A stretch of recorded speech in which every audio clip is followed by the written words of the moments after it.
You open this door with the key of reason. Beyond it is another dimension. A dimension of truth. A dimension of freedom. A dimension of joy. You're moving into the land of both the ideal and the real, of the possible and the actual. You've just crossed over into the Capitalist Corner. Where reason meets reality, welcome to the Capitalist Corner. Welcome, everybody, to this edition of the Capitalist Corner. I'm your host, Michael Leibowitz, and very pleased to have you with us today. We've got some great things to talk about. Just so you know, later on today, I will be releasing an episode of The Rational Egoists on which Jim Valiant and myself will be discussing the virtue of independence. So that, I think, should be wonderful for you all. And, of course, the lovely Persephone and I do our daily at 2:30 p.m. Eastern Time, Everyday Ethics. So there's a lot in the news today. So for starters, let me just start with this. Donald Trump says Mexico must step up their effort on cartels and drugs. Okay, so on Saturday, there was a big problem, to say the least, in Mexico. I'll just read you the story. Cartel chaos erupts. This is from 1440 Daily Digest. At least 73 people, including 25 members of Mexico's National Guard, have been killed in a wave of violence after Mexican authorities killed drug lord Nemesio Oseguera Cervantes, known as El Mencha, during a shootout Sunday. Oseguera Cervantes is the head of the Jalisco New Generation Cartel. So, you know, upon reading this, it got me thinking about cartels, the war on drugs. I wanted to know who this fella is, this Cervantes guy. And now I'm having all kinds of problems here. All right, there it goes. This Cervantes guy. So I did an abundance of reading this morning. So this guy, Cervantes, he's 59 years old. He has been in the United States as an illegal alien. He was here. He got arrested. He did some prison time. He was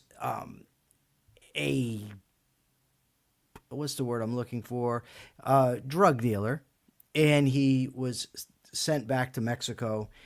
And he became part of this, I believe it's called the Milenio Cartel. Is that right, Persephone? Milenio Cartel. Now, in 2009, the Milenio Cartel fractures and it gives rise to this guy's cartel, which quickly becomes one of the dominant, most brutal cartels in Mexico, dealing cocaine, fentanyl, that sort of thing. Kind of helped along by the chaos in the Sinaloa cartel with the arrest of El Chapo. So he's the top dog. In fact, he had a $15 million bounty on his head, or reward for him from the United States. The StateDepartment.gov, which as of now doesn't seem to want to click in for me. Let me see if I can try it once again. It's not happening. Internet sucks sometimes. But either way, he $15 million for his head. Now, I asked myself, okay, cartels are obviously, they're not made up of good people. They're murderous. I mean, they're attacking banks over there. They're killing government employees in Mexico. These are obviously, not good things. Now, let's do a little unpacking. Let's take a look at what might lead to this. Now, the cartels in general became a phenomenon in the 1970s and 80s. Colombia, Mexico, cocaine, heroin, marijuana, they're trafficking in. And all along the way, we have had laws that have been passed by our government, and Mexico seems to have followed suit along all of these. So we've got the Harrison Narcotics Tax Act in 1914. This was the first federal law against drugs. It regulated and taxed production, importation of opiates and cocoa products, but in effect it served as prohibition. What that tells me is that up until 1914, these things were legal in the United States of America with, I don't know, it doesn't seem that there were all these murders and all these horrible things taking place. 1937, the Marijuana Tax Act. In 1951, the Boggs Act. This is going to strengthen penalties for drug offenses. 56, they need more legislation. The Narcotics Control Act. More increases in penalties. 1970, the Comprehensive Drug Abuse Prevention and Control Act. Consolidated existing drug laws. Then we've got the Anti-Drug Abuse Acts, 86 and 88. There was not an official war on drugs in the United States. And this strikes me as interesting because remember I said that the cartels really took off in the 1970s. Well, in 1969, Tricky Dick, Richard Nixon, in a special message to Congress, he identified drug abuse as a serious national threat. He cited a dramatic jump in drug-related juvenile arrests and street crime between 1960 and 67. Then in 1971, Nixon officially declares a war on drugs. And in 1973, he creates the Drug Enforcement Administration. Then, of course, with Ronald Reagan came in, he ramped up the war on drugs. Nancy Reagan launches her Just Say No campaign. Has any of this made a dent in drug abuse? No, it has not. But yet we keep doubling down that this is what we need to do. More enforcement, tougher laws. Trump is now talking about bombing land sites to hit cartels. The United States provided intelligence to Mexico in this latest law enforcement operation that they've had. If you back up a little bit and you look at prohibition of alcohol, when alcohol was prohibited, you had people dying from alcohol poisoning. You had gangsters cornering the markets, and you had a lot of murders. Once you legalized alcohol, on the other hand, with the 21st Amendment, which repealed the 18th Amendment, the murder rate dropped. Now, of course, gangsters don't just go out of business. They don't just become legit. They didn't just say, oh, well, the alcohol business is no longer our purview. Let's go work for corporations. Of course, they don't do that. But nonetheless, it did bring down murders. So if you look at the war on drugs, and often we hear the consequences of the war on drug. I mean, often we hear the consequences of drug abuse. We hear about broken families. We hear about overdoses. We hear about gang wars.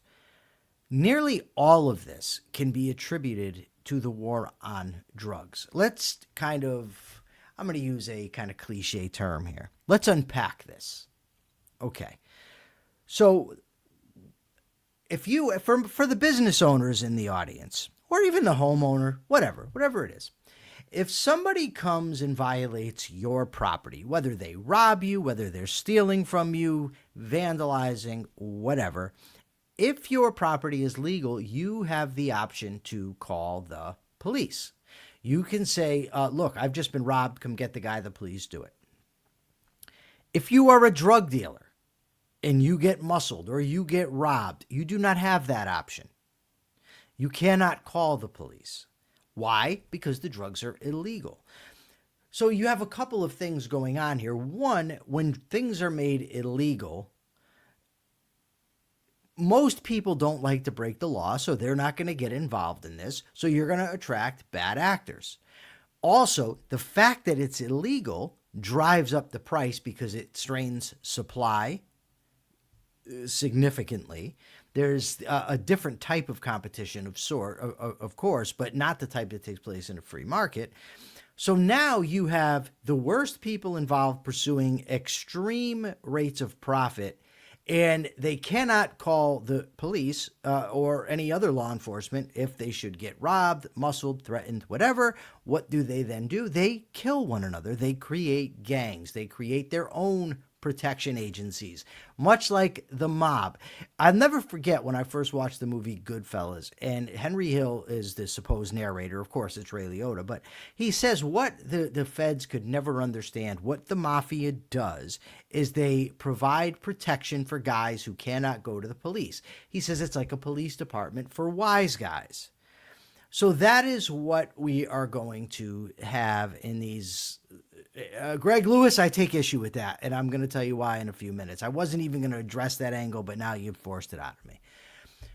So you end up with, these drug gangs, cartels, competing for extravagant profits. The most ruthless get involved. They end up killing one another, killing innocent people, willing to kill law enforcement. The more you increase the penalties, the more psychopathic are the people who are going to get involved. And so the more violence you're going to have. So let's just put that to one end right now. That's the violence. That's the death and destruction caused by the war on drugs. Okay. Let's see. We've got Jenna Kleem. Those drug dealers better report their income to the IRS. Thank you for the $5, Jenna. I forgot to mention that, yes, I do really appreciate the super chats and the super stickers. Jenna undoubtedly is referencing the gangster Al Capone, who did not pay income tax on his illegal income and ended up going to the joint, the big house, the Hooskow, the Stony Lonesome prison. All right, so the fact that drugs are illegal, the fact that you can't just go buy them in the store, the risk inherent in selling them drives up the price artificially, right? So now if you're a drug addict, instead of paying, say, your $3 if you're an alcoholic for your pint of vodka or whatever the price is now, I have no idea, but for your pint of vodka, you're paying $10, $15, $20 for a bag of, say, heroin. It's extremely expensive. So whereas you have functional alcoholics, still bad. Being an alcoholic is bad, of course. No one's going to deny that. And being a drug addict is bad no matter what. But if it's legal and cheaper, a person could afford to go to work and supplement their, pay for their habit with their earnings. The fact that it's so expensive, you become addicted, you cannot make the kind of money to support your habit by working. So you get out of work and you engage in illegal activities, shoplifting, robberies, prostitution. Of course, the value of prostitution, of course, the problems with prostitution, everything are also exacerbated by the prohibition on prostitution, which you end up with pimps involved, sex traffickers, and, all the rest. So you now have a situation where you have people who working to support their habit, it's not going to cut it. So they end up engaging in illegal activities to support their habit. You, of course, have the violent drug cartels competing for the lucrative markets. And what about the families? Well, let me just tell you. So my parents were both drug addicts. And given the exorbitant cost of the drugs because of their illegality, they spent an inordinate amount of time trying to get the drugs. Because you can't, mind you, just go to the store and buy it, and it's not very cheap.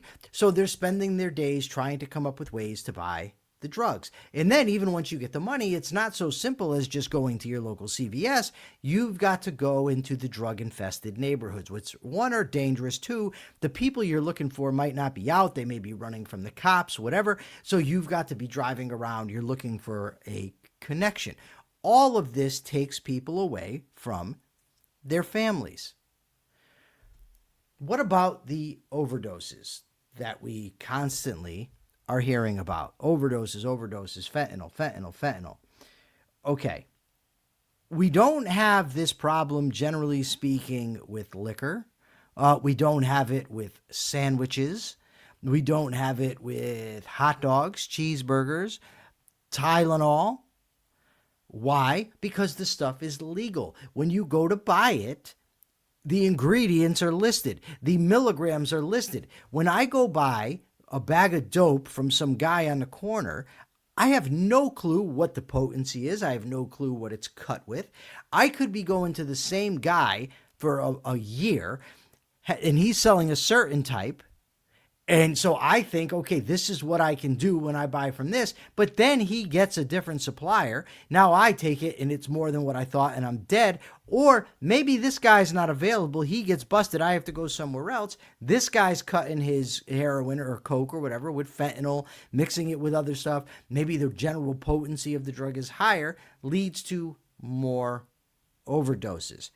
Furthermore, people go to prison for this stuff. Drug addicts go to prison. When people go to prison, when they're strung out on heroin and they get out, their tolerance is now down. So when they do the drugs, it affects them differently than it used to, leading to overdoses. You also have what's known as the iron law of prohibition. The more difficult it is to smuggle drugs into a country, the more compact and lethal a given dose is going to be, because they have to get creative on getting the stuff into the country. All of this is the effect, not of drugs, but of the war on drugs. Yet, as a country, we seem hell-bent on continuing fighting this and ramping it up. And we have, people saying, oh, we've taken out all the fentanyl dealers, that we're going to stop the flow of fentanyl. Bullshit you are. You're fucking deluding yourselves. This is not going to happen. You are not going to stop people from doing drugs when they want to. And you sure as hell are not going to eliminate the types of people that want to profit off of this. And the worse it gets, the more stringent you get, the more threatening you get, the more psychopathic are going to be the people providing the drugs. It's really that simple. It's not a complicated thing. Yet we still have the people that support it. As I said earlier, the Trumpster. I want to see what Persephone has here. Cocaine toothache drops. Nice. I don't know how many people know this, but cocaine has a numbing effect. So if it acts as an anesthetic. So if you put cocaine on your tongue, for instance, it will numb your tongue, it will numb your gums, et cetera, et cetera. So Trump thinks he's going to win this war on drugs. He is not. We are not. It's only going to get worse. So that's sort of a utilitarian case. Now, there's also the individual rights case. Now, there is no breach. There is no breach between rights and consequences. The two work very well together. The reason that the effects are so bad is because when you initiate force against people, the results are bad.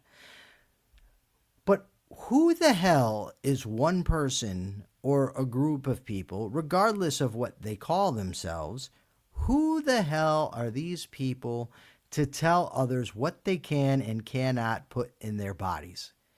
If adults wish to do this, if adults wish to take risks like this, it's their business. It's sure as hell not the government. It's sure as hell not Claudia Scheinblum or Donald Trump.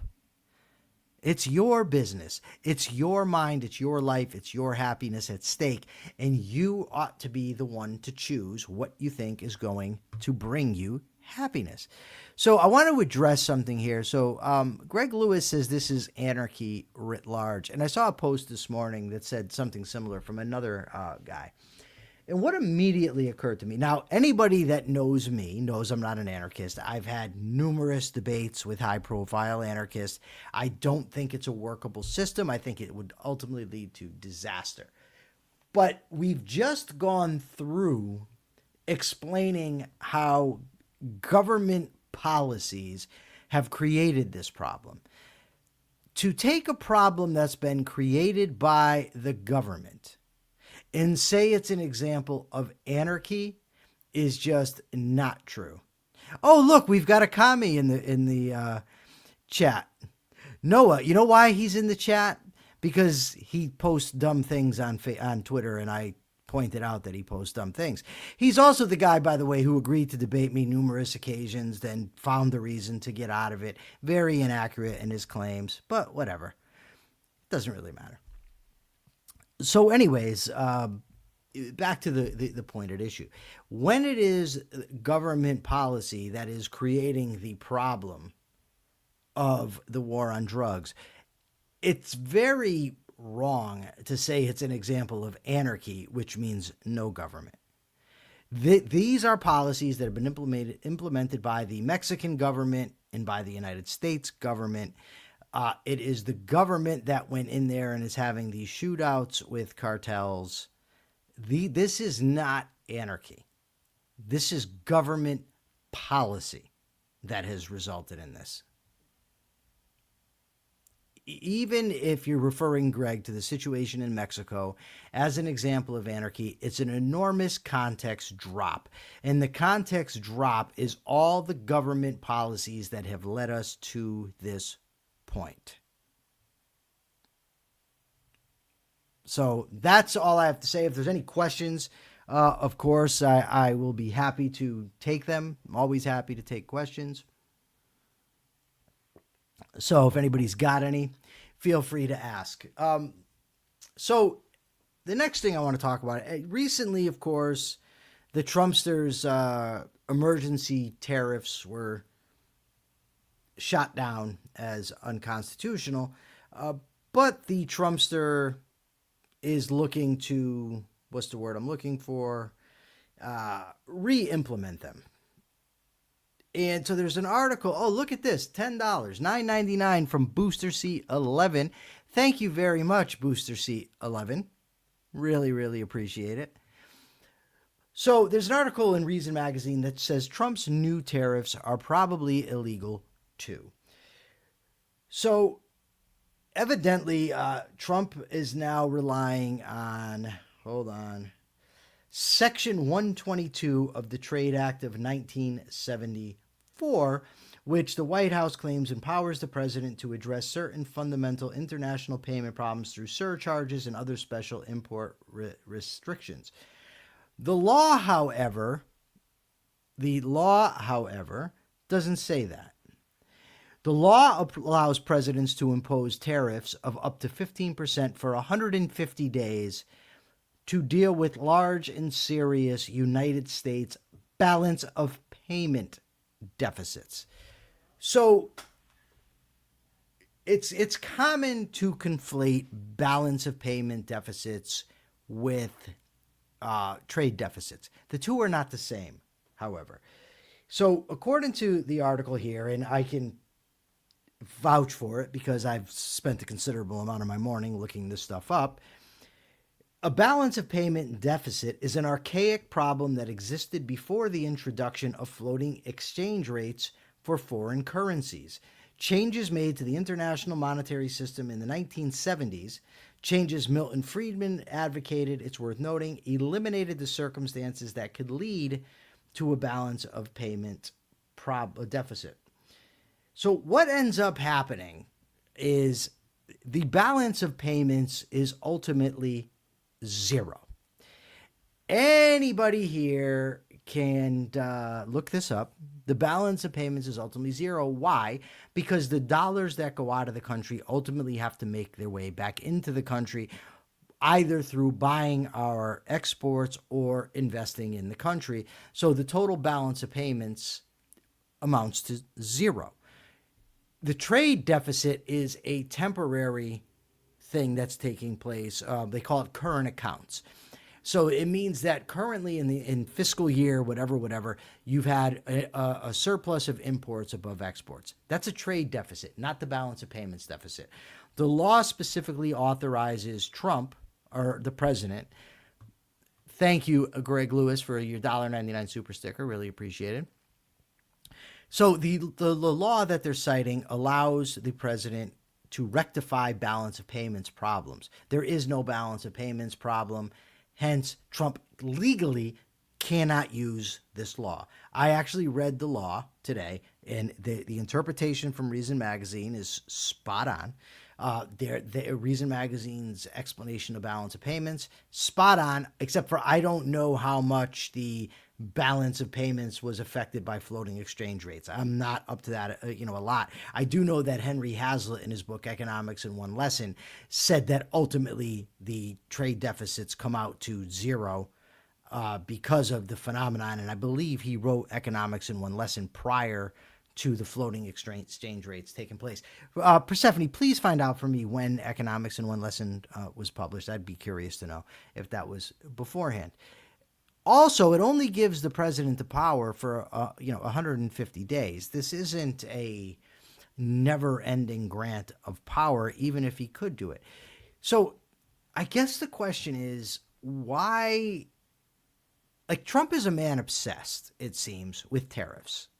They're not a popular item with the American people.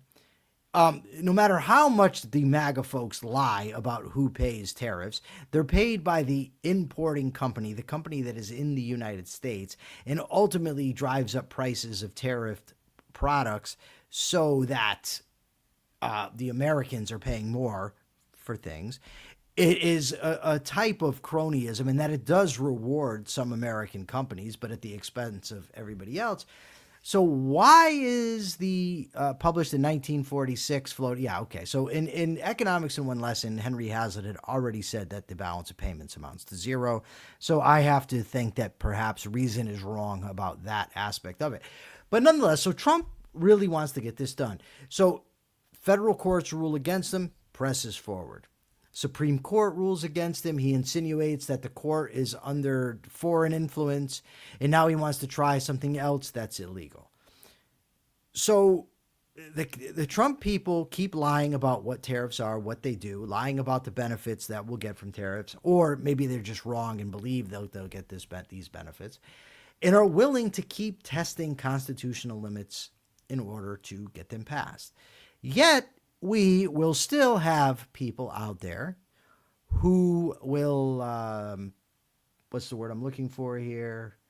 Tout Trump as a capitalist, as a genius businessman who really understands how the economy works, etc., etc., etc. He's no such thing. He's not a capitalist. He's not an economic genius, and he sure as hell is not a constitutionalist.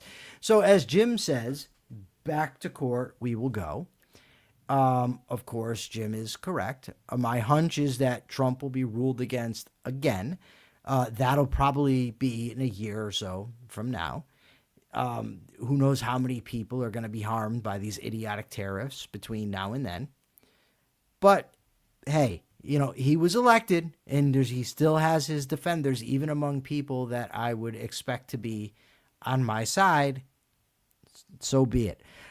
So any questions on this or any other topic, you guys are really free to comment, question, whatever you'd like. Hi, Katie.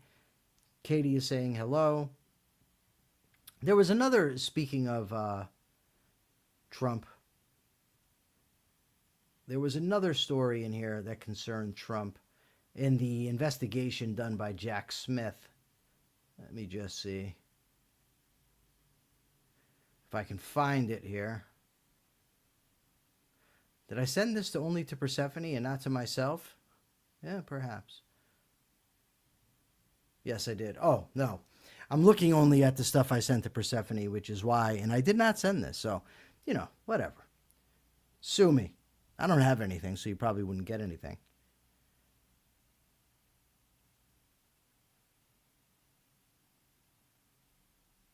Can I tell everybody something real quick here? That happens to me quite frequently. And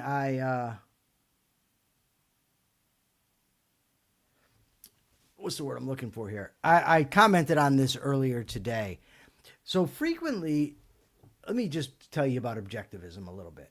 Ayn Rand frequently made the case that the moral arguments are far more important than economic arguments, and therefore focusing on moral arguments is important.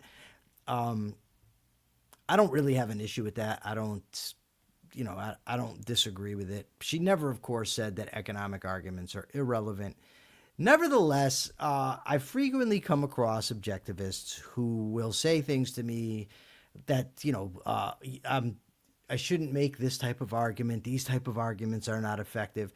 But what I found interesting is this has been happening to me now ever since I've been on Facebook, where some objectivists, no sooner will you post something, regardless of what it is, than some avowed objectivist somewhere will take issue with what you're saying. That's fine. I mean, I don't mind that. I love the debate. When the debate is, good faith, whatever. But this I have to say, out of the people who constantly tell me these are not the arguments that win, we need to focus on this. This is what needs to be done. Very, very rarely are such people making impact. I don't know what the evidence that they're citing that economic arguments don't work, or that arguing with dishonest people or people with bad philosophies doesn't help for others to see, the truth of the matter, or to bring others along.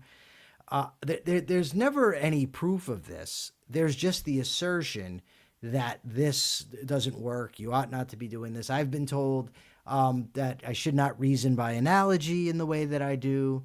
I've been told I should not cite economics the way that I do. I've been told I shouldn't cite economic numbers in furtherance of my case. I've been told I shouldn't point out contradictions in the MAGA crowd. I've been told that I shouldn't point out when other people are lying. There's always somebody that will tell me what I should or shouldn't be doing. Now, here's the thing. Let me just say this. I appreciate feedback. I really do. I'm not discrediting feedback. I'm not discrediting criticism. It helps. I got some constructive criticism recently that I found very helpful. That often occurs. But this particular line of argument, it's one of those that annoys me, because it's a statement or a belief that's not supported by evidence. I could see if there was an objectivist out there who had, say, 5 million followers, and that person has brought thousands upon thousands to objectivism, and that guy comes to me, or that girl comes to me and says, listen, this would be more effective, I'd be far more apt to take the advice. But when they're coming from people on Facebook and X with 500 followers or 1,000 followers, and there's no studies, there's nothing cited in favor of the position, just a statement, I take it far less seriously. I think that a lot of times, and I'm going to do a solo podcast later this week about my beliefs, about how I've arrived at them, where I stand with the objectivism corpus, where I differ. I'm going to do that later this week. But I find, and this is by no means applies to everybody, but I often find that when I'm discussing an issue with people who call themselves objectivists, they basically just repeat what Ayn Rand has already said, which normally I already know what Ayn Rand has said. And oftentimes it's misinterpreting what she said. For instance, let's take the idea of sanction or sanctioning evil. I've been told you shouldn't debate anarchists, you shouldn't debate communists, that sort of thing. It's providing sanction for them. Ayn Rand went on Phil Donahue, she went on Johnny Carson, she went on Mike Wallace, none of whom are pinnacles of capitalism or objectivism. She's done interviews with other people. She did an interview with Playboy magazine. She herself didn't have the standard that a lot of the people are telling me that I should adopt. Now, the fact that she did it doesn't make it right, of course. That depends on, the argument in the case or the truth of the matter.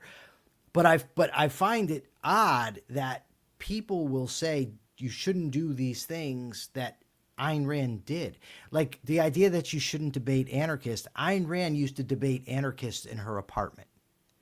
That's historical fact. That's not my opinion. That's not some theory I've concocted. It's true. But even more in depth point is, it also really doesn't matter that she said it this way. As adult human beings, we need to think for ourselves.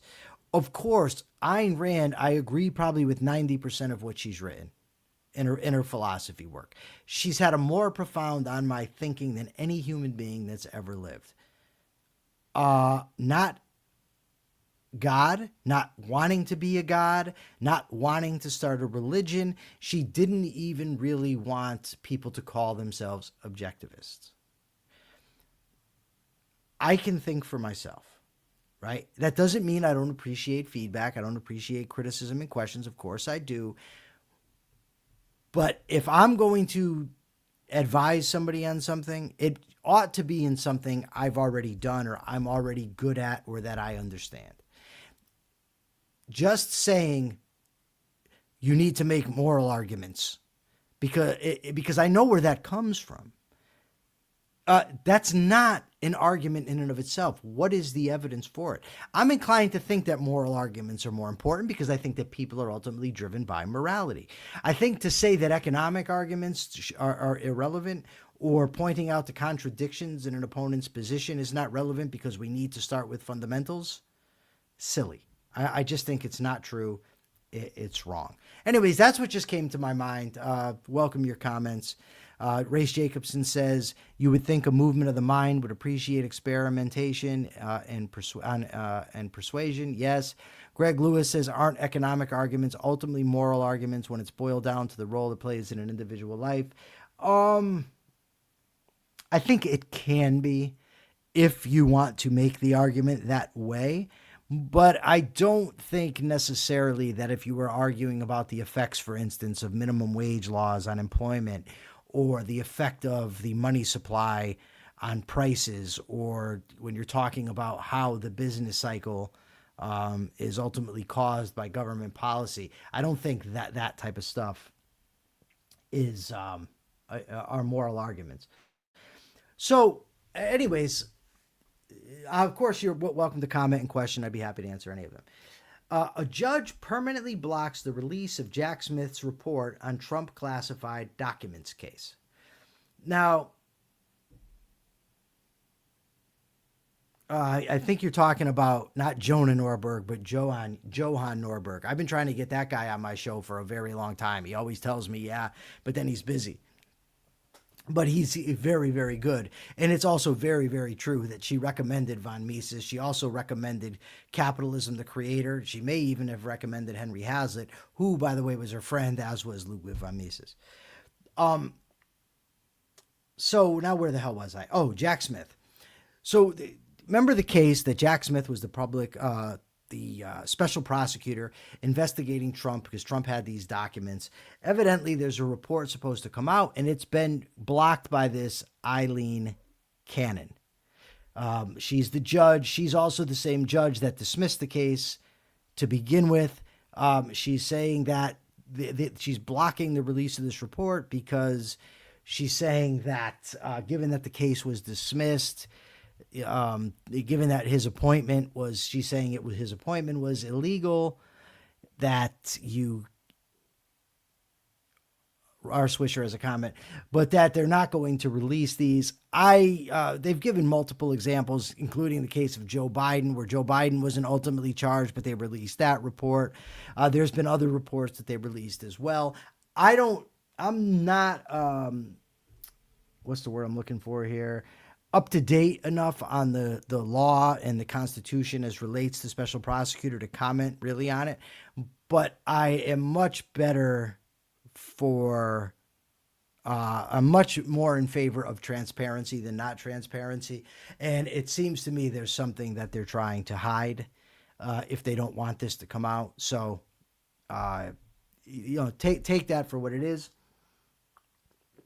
R. Swisher says, your argument for no tariffs is very compelling, but can a reasonable argument be made for targeted tariffs or trade protections against China for heavy or critical industries such as such as steel or medicine. I read that as asteel, and I'm thinking to myself, what the hell is asteel?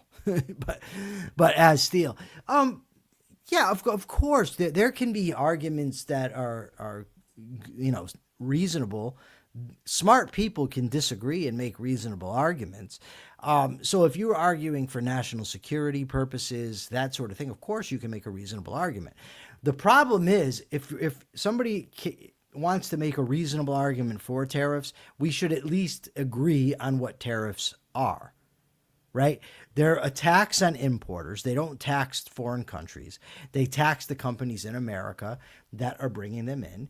They don't drive economic prosperity. That's just not true. They ultimately negatively impact production and prices and the American people. So when people come out and say things like, I did a guy yesterday, tariffs aren't a tax, that's bullshit. When he says that, no, it's paid by the other countries, and as Trump always, frequently says, that's BS. So if you're going to actually have a discussion about tariffs and when might they be appropriate, at least identify what they are and the economic consequences that they're going to have, and then state honestly why you think they should be implemented. I mean, Trump has said it's for national security, but then makes deals with China to give them the very things that he said they shouldn't have. Trump has said it's to protect industries in America. He said it's because the trade deficit is out of control. Trade deficits are not a problem. That's another thing that should be stipulated, when you're discussing these things. We need to have for a person to make a reasonable argument, that person has to be reasonable from the beginning and has to acknowledge facts. If you're making all kinds of counterfactual claims, your argument is not reasonable. Jim says national security considerations impose a cost. Yes. So even if they're for national security, the costs are the same. The economic problems are the same. We might just judge that it's worth it because of the national security stuff. I am very if you have a situation where it's risen to the level of national security, I would say it'd be better to just ban the trade in the product, right? If you're saying that they should not have these products or we need to have these products, then why allow us to export to other countries? Now, if it's because we need to make them ourselves, then make them ourselves and ban the importation from other countries, right? I don't really see how tariffs are effective here to do such a thing. But I am very skeptical of the claims that, okay, well, China's our adversary. Okay, well, let's stop dealing with China altogether. And nobody really wants to do that, or very, very few people, because it would be an economic catastrophe. So that's my roundabout way of answering your question, R.W. Swisher. Thank you very much for asking it. Let me see if there's any questions that I have missed here. I've never seen the show The Wire. Cue to Daba. Kira Felix says Trump is like a child crying for a toy. When his parents refuse to buy it, he gets another toy and cries again. Fair. The reasoning of the founding fathers, the main argument that they made, and it was predominantly supported by Hamilton, was infant industries. That infant industries needed to be protected, and so that tariffs would be a temporary measure to allow infant industries to grow.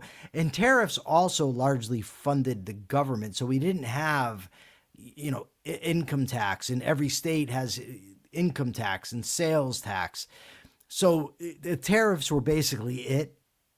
So at that time, they certainly made far more sense than what they make now. All right, I'm going to bring Persephone on so she could say hi. Say hi. Hi. Persephone, do you have any questions? Because I am very busy, and if there's not any pressing questions or things that we're going to discuss, I'm going to end a little early today. So if people have questions, I'd love to hear them.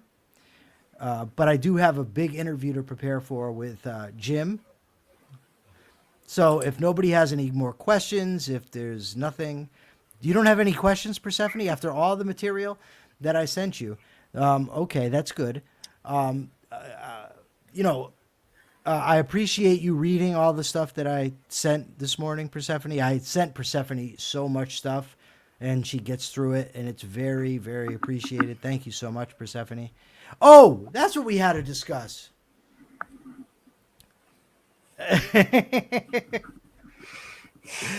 Jacob Winograd wants to know what's a lepo. Maybe a gay leopard? I don't know. I just made it up. Can I make stuff up, Persephone? Aleppo is a place in Syria that Gary Johnson evidently didn't know what to do with it. So, in looking through some of these punishments that people have, if I'm mean to you or if I am sarcastic, by the way, Mark will be here Friday. That's the only day. So, what could be the punishments? There were two that stuck out to me. I got to tell you, for the people who said I should sing big balls and things like that, I don't care about that. That is not going to shame or embarrass me. There were, however, a couple things in there that I thought would drive me up a fucking wall if I had to do them. And so the first one was, if I am mean to Persephone or I'm sarcastic or mean to anybody else during the next 5 days or the next 5 episodes, 4 episodes now, if I do that, the two suggestions were, one, I would have to sit silently as Mark described his views on foreign policy. That would probably cause me to blow a gasket. And the other one was I'd be forced to wear a MAGA hat. Either of those would drive me absolutely nuts. So I think that either one of those are the two in the running as far as I'm concerned. What do you think, Persephone? I think vote in the comments. Would you rather have Mike sit silently while Mark discusses his opinions, or have him wear a MAGA hat? But also, I have to say, vote the Mark option, because if I have to make clips with you wearing a MAGA hat and then put them on TikTok, if I'm rocking a MAGA hat, believe me, you're going to hear a lot of screw MAGA, screw MAGA, screw MAGA, screw MAGA. This is an ironic thing that I'm doing. Like I'll wear it, but I'm just bashing a hat with like a little pin on it that says "fuck no." That's a distinct possibility. So yeah, so everybody, go vote and tell us what you want, which would be the better punishment. What is the capitalist thought of the day? What is the capitalist thought of the day, Persephone? But because we're going to ask an additional question in addition to asking them to go do that. You're in charge of asking the question. So please think about it while I formulate the capitalist thought of the day. I think it's kind of silly that I do this at the end of the show rather than having something prepared. It would probably be more effective to prepare something than have to come up with it on the fly. But let me say this. Good evening, Lee Frazier. The capitalist thought of the day is, as we said yesterday and as we discussed yesterday, capitalism ultimately is the system whereby individual rights are protected and respected. In order to survive, in order to live ethical lives, freedom is the prerequisite. With freedom comes risk. With free will, free choice, comes the possibility of making bad choices. As long as somebody is not initiating force, is not violating the rights of other people, that person has the right to make bad decisions, bad choices. Nobody has the right to initiate force against people to get them to make better choices. It does not matter if you're saving their life, if you're preventing their suicide, preventing their alcoholism, preventing their drug abuse, whatever. People's lives are their own. They are not yours. They have a right to make their own decisions. Okay, Persephone, ask the question. Oh no. You forgot the question? I was listening to you and I was reading the comments, and then I sort of spaced on asking a question. Okay, there I'll was- ask the question. Then. My question is this. If you could change one law, just one, and you could do it right now, what law would that be? What law would you change immediately if you had the power to change it? Please go to YouTube and answer the question. Remember to like, share, and subscribe to this channel. And remember, 2:30 today, Everyday Ethics. Persephone and I rock it every day. I, of course, am wearing these to match Persephone. Persephone is going to come up with a goal for the week for super chats and super stickers between now and then. So that'll be great. Thank you, everybody, for joining us once again. Thank you for your comments. Thank you for your questions. And, of course, thank you for the super chats and super stickers. We will see you again, 12 noon Eastern time tomorrow. Until then, check your premises. Peace.